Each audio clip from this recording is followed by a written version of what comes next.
അൽഹംദുലില്ലാ. അങ്ങനെ ഇന്നത്തെ പണി തീർന്നു. നസീറെ, ഞാൻ ഇറങ്ങുന്നു, നീ വരുന്നില്ലേ? അബ്ദുള്ളാക്ക, നിങ്ങൾ പോയിക്കോ. എൻ്റെ ഒരു ഫ്രണ്ട് വരുന്നുണ്ട്, അവൻ്റെ കൂടെ ചിലപ്പം ഞാൻ ദുബായിക്ക് പോകും. അപ്പോൾ നീ ഭക്ഷണം കഴിക്കാൻ ഉണ്ടായില്ലേ? ഞാൻ നിങ്ങളെ വിളിക്കാം. അവൻ വരട്ടെ, എന്നിട്ട് തീരുമാനിക്കും. എന്നാ ശരി. ഓഫീസിൽ നിന്നും ഇറങ്ങി റൂമിലേക്ക് നടക്കും വഴി തൻ്റെ ഫോണിൽ പതിവ് മെസ്സേജ് വന്നു. ചെറുപുഞ്ചിരിയോടെ അബ്ദുള്ളാക്ക തൻ്റെ ഫോണിൽ ഒന്ന് നോക്കി. അവൾ തന്നെ, മറ്റാരാ, എൻ്റെ പാത്തു. നിന്റെ ഒരു കാര്യം. എന്താ, പണി കഴിഞ്ഞില്ലേ? റൂമിലെത്തിയോ? വല്ലതും കഴിച്ചാ? എന്താ വിളിക്കാത്തത്? പാവം, എത്ര കാലമായി പറയുന്നു, ഈ പ്രവാസം ജീവിതം മതിയാക്ക്. ഉള്ള പൈസയും കൊണ്ട് നാട്ടിലെന്തെങ്കിലും തുടങ്ങി ഇവിടെ ജീവിച്ചൂടെ? ഇൻഷാ അല്ലാ പറഞ്ഞു പറഞ്ഞ് കൊല്ലം 32 യാ അല്ലാഹ്, കാലം പോയ ഒരു പോക്കേ.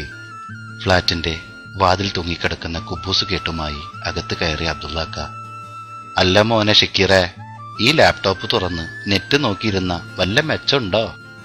പിന്നെ ഈ ഫേസ്ബുക്കിലും വാട്സപ്പിലും അക്കൗണ്ട് ഉള്ളതല്ലേ? ഷക്കീറിന്റെ മറുപടി. ആഹാ, നീ അക്കൗണ്ടിങ് പഠിച്ചത് നന്നായി, അല്ലെങ്കിൽ ആകെ വലഞ്ഞേനെ. എന്റെ പൊന്നബ്ദുക്ക, നമ്മൾ പ്രവാസികൾക്ക് ഇതൊക്കെയല്ലേ ഉള്ള ഒരു ആശ്വാസവും സമാധാനവും. മോനെ ഷക്കീറെ, ഈ ഞാനീ അബുദാബിയിൽ 83 വന്നതാ. അന്ന് നീ പറഞ്ഞ കുന്തമൊന്നുമില്ല.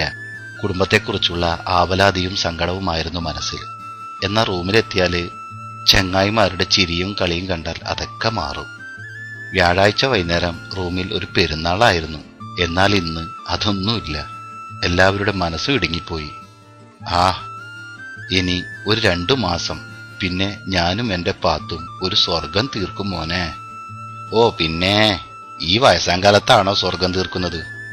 മോനെ ചക്കരെ, നമ്മളെ ശരീരത്തിനെ പ്രായമായിട്ടുള്ളൂ.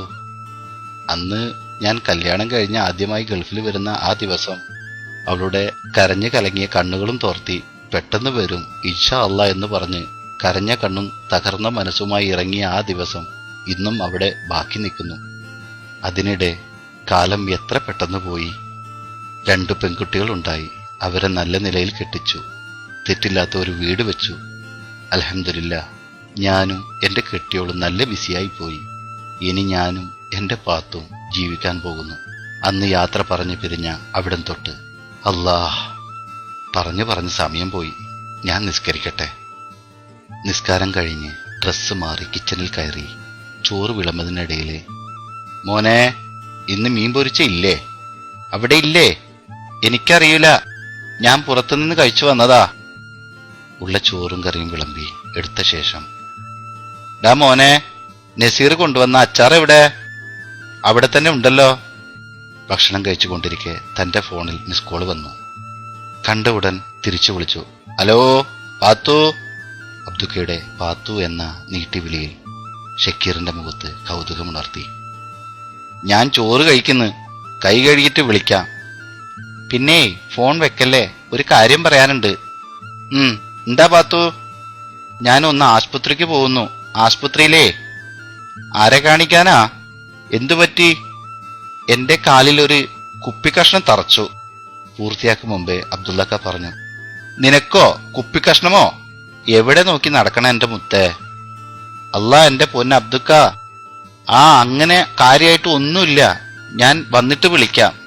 എന്നാലും ശ്രദ്ധിക്കണ്ടേ ഒക്കെ. ഭക്ഷണം പാതി നിർത്തി വിഷമത്തോടെ എഴുന്നേൽക്കുന്ന അബ്ദുക്കയെ കണ്ട് ഷക്കീർ ചോദിച്ചു, എന്തു പറ്റിക്ക? ഓളെ കാലിലൊരു കുപ്പി തറച്ചു. ഓ, അതാണോ ഇത്ര വലിയ കാര്യം? മോനെ ഷക്കീറെ, ഈ ലോകത്ത് എനിക്കിപ്പോ സ്വന്തമെന്ന് പറയാൻ അവൾ മാത്രമേ ഉള്ളൂ. അവളുടെ കാലിൽ ഒരു മുള്ളു കൊണ്ടാ എനിക്ക് സഹിക്കൂല. ഞാനൊന്ന് കിടക്കട്ടെ. ഇതും പറഞ്ഞ് തന്റെ കട്ടിലിനെ ലക്ഷ്യമാക്കി അബ്ദുള്ളാക്ക മുറിയിലേക്ക് പോയി. ഷക്കീർ തന്റെ പ്രവർത്തന മേഖലയിൽ ശക്തമായി തുടർന്നു. അല്പസമയം കഴിഞ്ഞ് റൂമിലേക്ക് കിതപ്പോടെ ഓടി വന്ന സെമീറിനെ കണ്ട് ഷക്കീർ ചോദിച്ചു, എന്താടാ, എന്തുപറ്റി? പതിഞ്ഞ സ്വരത്തിൽ സെമീർ ചോദിച്ചു. ഡാ, അബ്ദുള്ളാക്ക എവിടെ? ഉറങ്ങുന്നു. എന്തേ? ഇപ്പോ നാട്ടിൽ നിന്നൊരു ഫോൺ വന്നിരുന്നു. അബ്ദുള്ളക്കയുടെ ഭാര്യയ്ക്ക് ഒരു ആക്സിഡന്റ് പറ്റിയെന്ന്. സംഭവ സ്ഥലത്ത് നിന്ന് തന്നെ മരണപ്പെട്ടു എന്ന് പറഞ്ഞു. യാ അല്ലാ, ഷക്കീർ നെഞ്ചത്ത് കൈവച്ച് പടച്ചോനെ വിളിച്ചു. ഈ വിവരം എങ്ങനെ ആ പാവം മനുഷ്യനെ അറിയിക്കും? അല്ലാഹ്, വല്ലാത്തൊരു പരീക്ഷണം തന്നെ. ഷക്കീറിന്റെ കണ്ണുകൾ നിറഞ്ഞു. ഈ വിവരം അറിഞ്ഞാൽ എന്തായിരിക്കും ആ മനുഷ്യൻ? തകർന്നു പോകും. ഒരായുസിന്റെ സ്വപ്നം, സമാധാനം, സന്തോഷം എല്ലാം തകർന്ന നിമിഷം. എന്നും രാവിലെ വിളിച്ചുണർത്തുന്ന പാത്തുവിന്റെ മിസ് കോൾ ഇല്ലാതെ, ഓരോ മിനിറ്റിലും ഓരോ കാര്യങ്ങൾ പറഞ്ഞ് ഓർമ്മിപ്പിക്കുന്ന മെസ്സേജുകളില്ലാതെ അബ്ദുള്ളക്കയുടെ ശ്വാസമായ പാത്തു ഇന്ന് ആ പാവത്തിന്റെ കൂടെയില്ല. ഇവിടെ മരിച്ചത് അബ്ദുള്ളക്കയോ ഫാത്തിമ എന്ന അബ്ദുള്ളക്കയുടെ സ്വന്തം പാത്തുവും. ഇന്നാലില്ലാഹി വ ഇന്നാ ഇലൈഹി റാജിഊൻ. സ്നേഹത്തോടെ നിങ്ങളുടെ സ്വന്തം അസ്ലം ചട്ടഞ്ചാൽ. സഫീർ മാട്ടൂൽ എഴുതിയ അബ്ദുള്ളക്കയുടെ പാത്തു എന്ന കഥയുടെ ശബ്ദ ആവിഷ്കരണമാണ് നിങ്ങൾ കേട്ടത്. അവതരണം അസ്ലം ചട്ടഞ്ചാൽ.